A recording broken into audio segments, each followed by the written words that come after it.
Sadhguru, this question is coming from Commander Abhilash Tomy. Oh, He's an Indian naval officer, the first Indian to complete a solo, unassisted, non-stop circumnavigation under sail. He's also an Isha meditator who practiced Shambhavi every day on the boat during his trip. hey, he must be some inspiration for all of you. So, two questions. The first one is I have heard a discourse by you, Sadhguru, where you said that drinking excess water all through the day is not healthy. What if you don't drink water and you don't feel thirsty for days? Is that normal? The second question, the way the moon and the sun exert their influence on water bodies, causing tides, do they also exert such influence on human and animal bodies? About not drinking water. This must have happened to Abhilash when he was on the ocean. I want you to understand this, if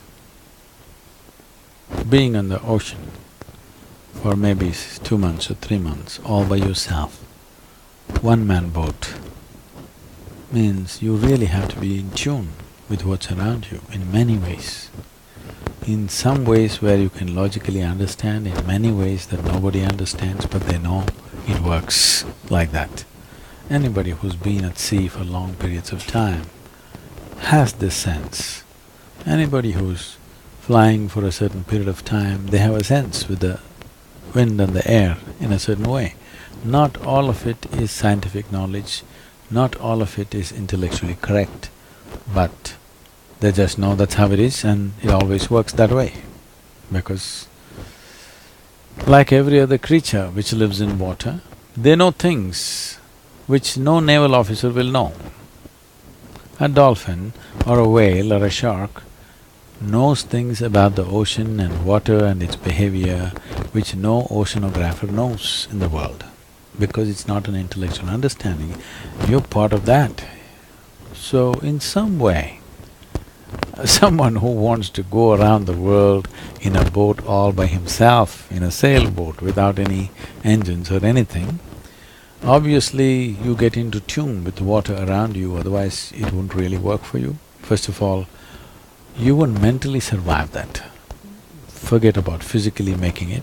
Mentally you wouldn't survive that unless there is a certain affinity between you and that element. So when you're in such a state, particularly being in the ocean, largely being in the sun, the respiration process in the skin is greatly enhanced when you're in a condition like that. And you're on the water surface, so naturally the humidity will be there. You're taking in water, not through your mouth, but you're continuously taking in water. If you want to check, you check your weight, get into the bathtub, sit there for half an hour and check your weight, you will be certain number of grams higher because body will take in water. So,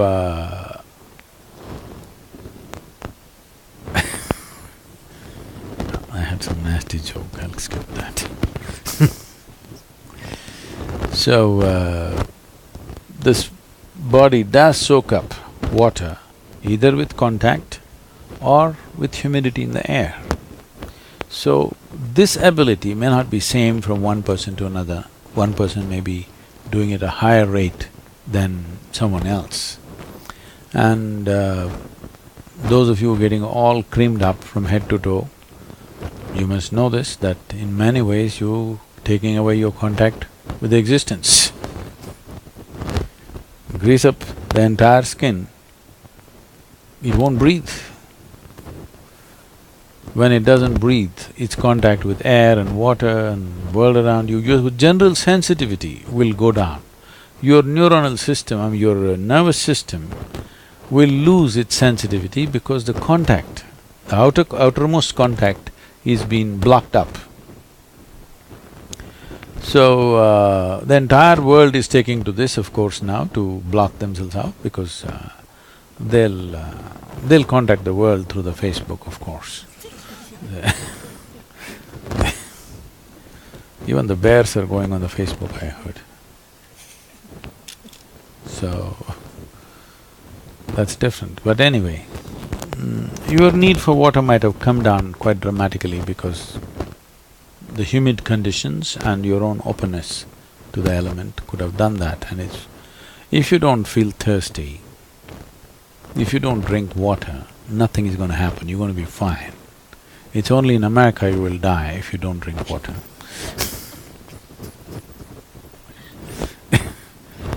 Nowhere else people simply drink water. When they get thirsty, they drink water, otherwise they're fine, even in a desert.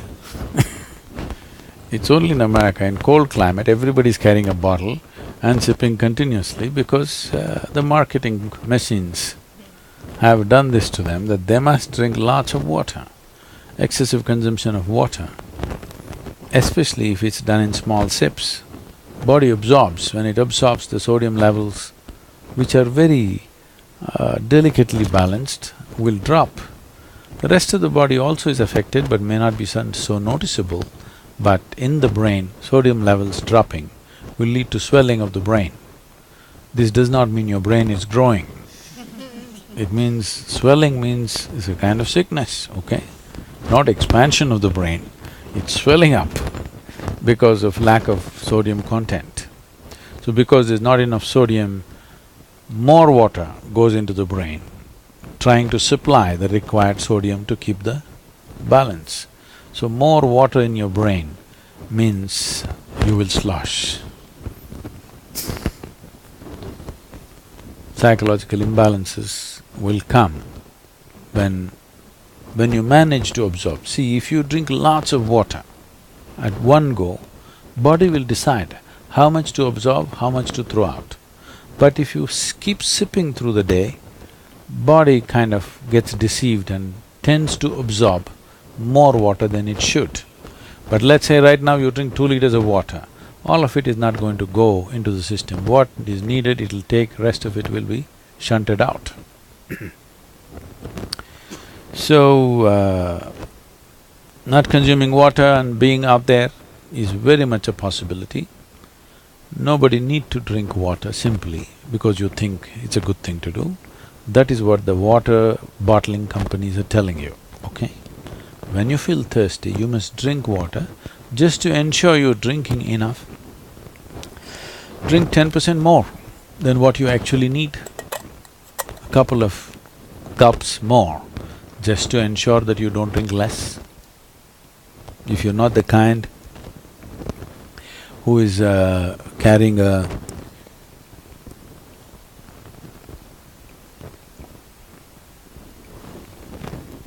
water bottle with you every minute of the day, then it's good to drink little extra water so that when the need comes, you have a certain amount of time before you can drink, that it is not an emergency.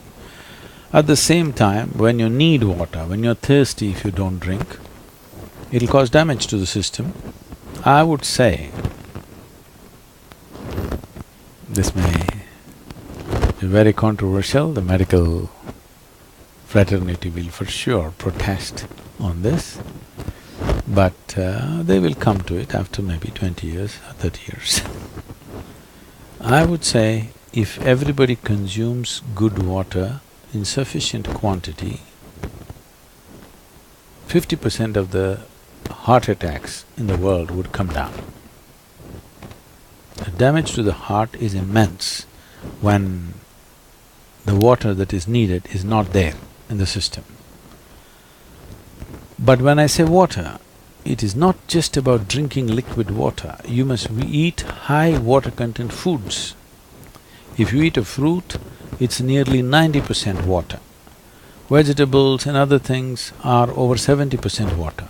Minimum 70% water content must be there in the food that you eat. But in this part of the world, now it's changing, of course people are becoming more conscious about these things, otherwise, in this part of the world, what people are eating is very dry food.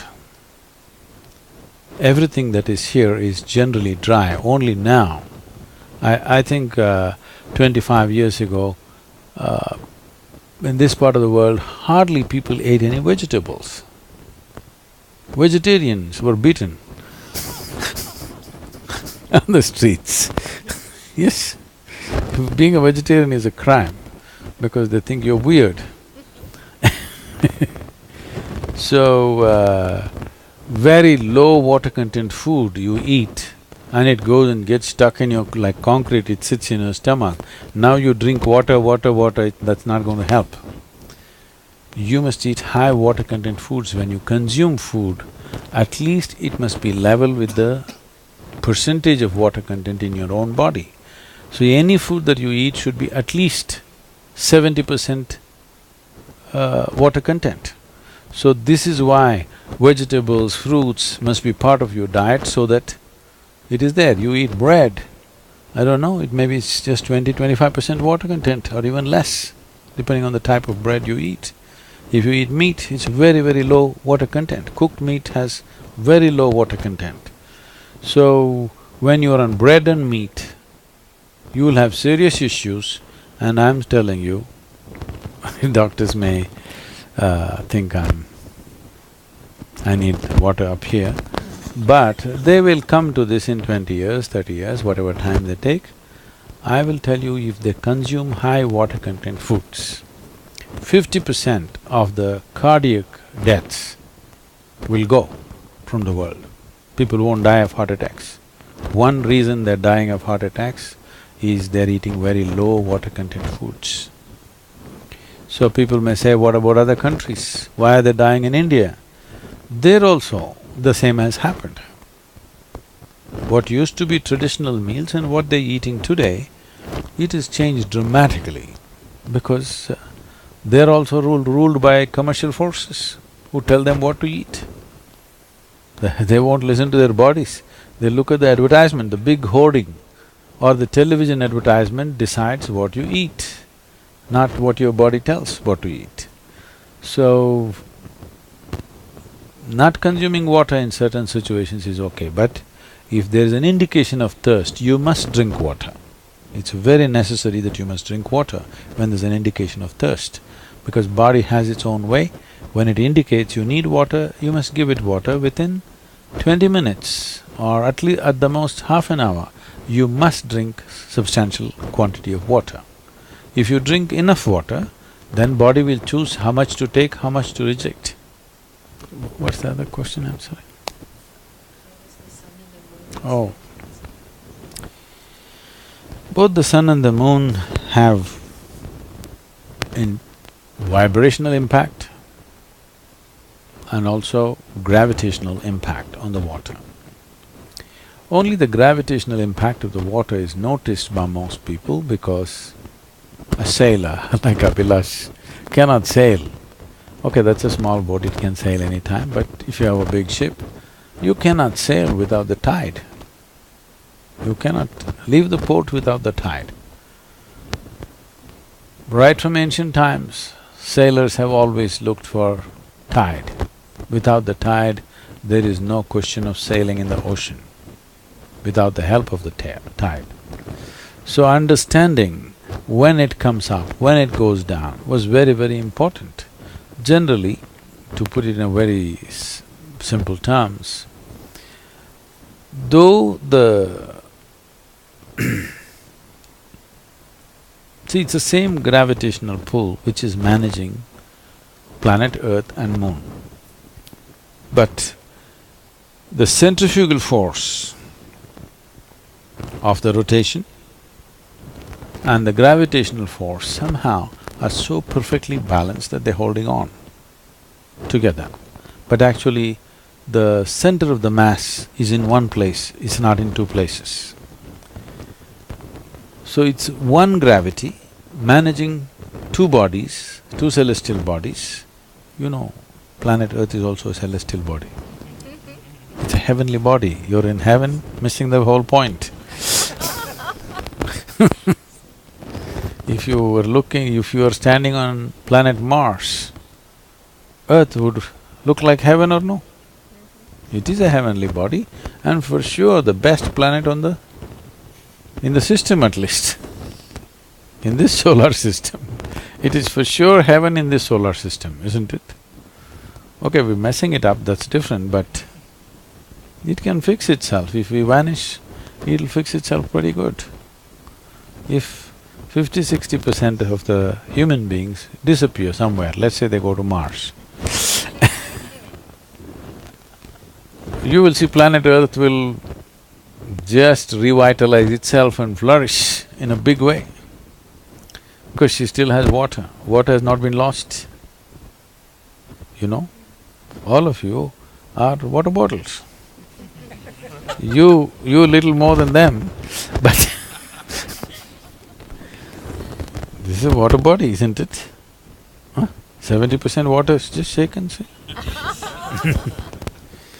So, 7.3 billion people, let's say on an average, all of them weigh 60 kilograms. I'm not taking into the heavyweights, taking into account the heavyweights, but let's say on an average 60 kilograms everybody weighs. Out of 60, at least 40 kilograms of water, that means 40 liters of water per person carrying. 40 liters into 7.3 billion. How many liters? It's almost an ocean by itself. So where is the water? It's all here. It's never left the atmosphere and gone anywhere. The volume of water that was here a billion years ago is still here, but all in unworthy packages.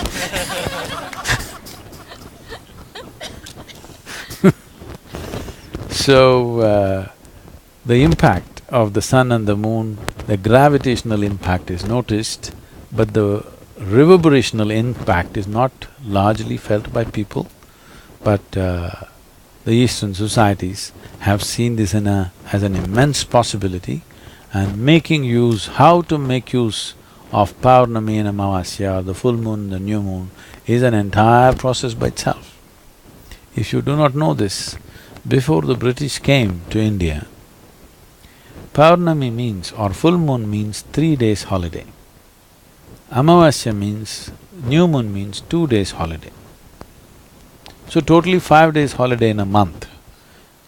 No Sunday, Monday and all this stuff, only by looking at the moon, because this is not just arithmetic calculation, this is a life-related thing that's happening. Whatever happens to the moon, whatever happens to the sun, whatever happens to the planet, happens to us. And to be in tune with that, those days you're not supposed to work. You use those days to stabilize yourself, balance yourself, raise yourself to higher possibilities, and other days you go to work. So, these 2 days, or even in between in different phases, it has different kind of impacts. What is generally noticed is rising of the water in the form of a tide. Suppose yesterday the high tide was, let's say, at 9:30. Do we have a few more minutes because we started late?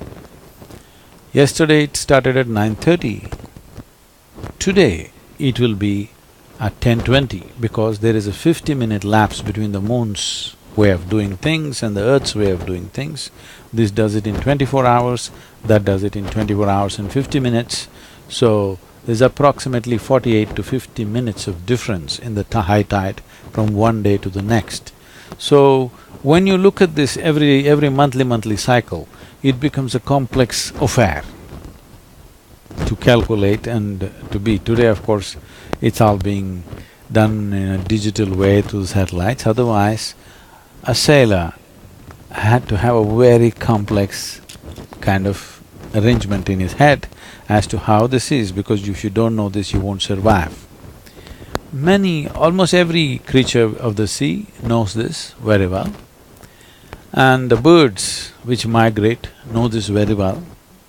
And there's some incredible facts about the navigating birds which travel or which migrate during certain seasons and get back, as to how they manage this entire process, the water, the gravitational pull of the moon. It affects the flying objects too, particularly when you're flying on your own power, flapping your wings.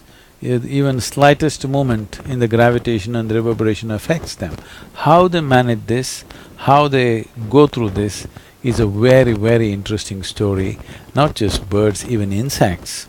because dragonflies in southern India every year make a trip to East Africa and come back.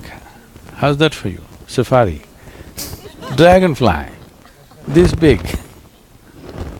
Every year, they go all the way to East Africa, breed there, then come up and multiply their numbers about 3 or 4 times and come back to India. And they know the way, they've never missed the way. All the way they go and come back every time. But now the navigational activity on the big ships and airplanes, they're disturbing them, and many of them are losing their way because the reverberations have changed. One big jet goes and it completely disturbs and freaks their ability to navigate. That's happening to, I think, every creature including human beings. That whatever we were capable of naturally is all going away because of too many gadgets doing things and too many vibrations happening around us. Sensitivity will become less and less. About the influence on the human mind, human body, the maximum impact of these planetary objects upon water and the maximum impact is on the human being, not on the other creatures, because we are vertical in our spine. If we were like this, it wouldn't impact us to the same extent. Because we are like this, we are a stand-up bottle. Because of that, the pull is big and the rise of the water affects us quite substantially. We know that it disturbs certain people get headaches on full moon days, some people get mentally disturbed and all these things. The moon or the position of the moon or the gravitational impact of the moon does not cause either mental imbalance or headache or any other problem. It only rises, it only enhances you on that day because there is more pressure upon your brain, there is more flow of fluids into the brain. If you are loving, you will become far more loving. If you are joyful, you become far more joyful. If you're miserable, you become far more miserable. If you're meditative, you become far more meditative. If you're mad, you become far more mad. It is not trying to bring any particular quality, it is just that the waters are rising. Because of that, whatever is your quality right now gets enhanced. So, the impact of different positions of the moon and sun upon the human body is phenomenal.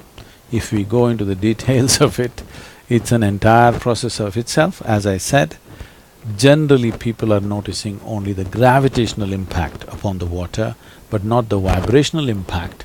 But today there are lots of studies telling you that if you create different kinds of vibrations or different kind of sounds, the water responds in different ways. I don't know if we have that video with us, do we? Can we play this?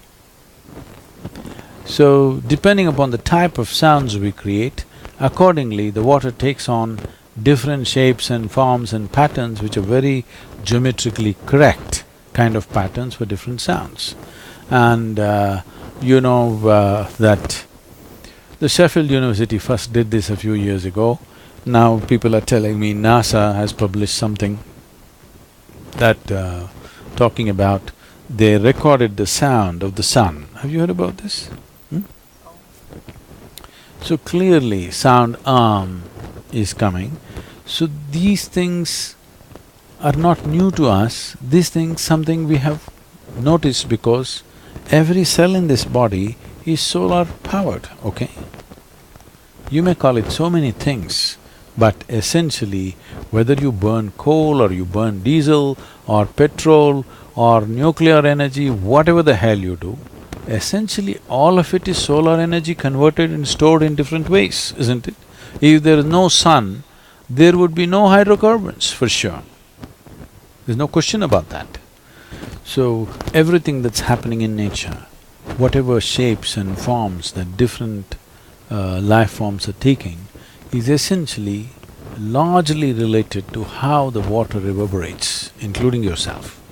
How the water is reverberating within yourself, that is the kind of form both the physical form and the psychological form that you take is largely dependent upon this, and thank you very much.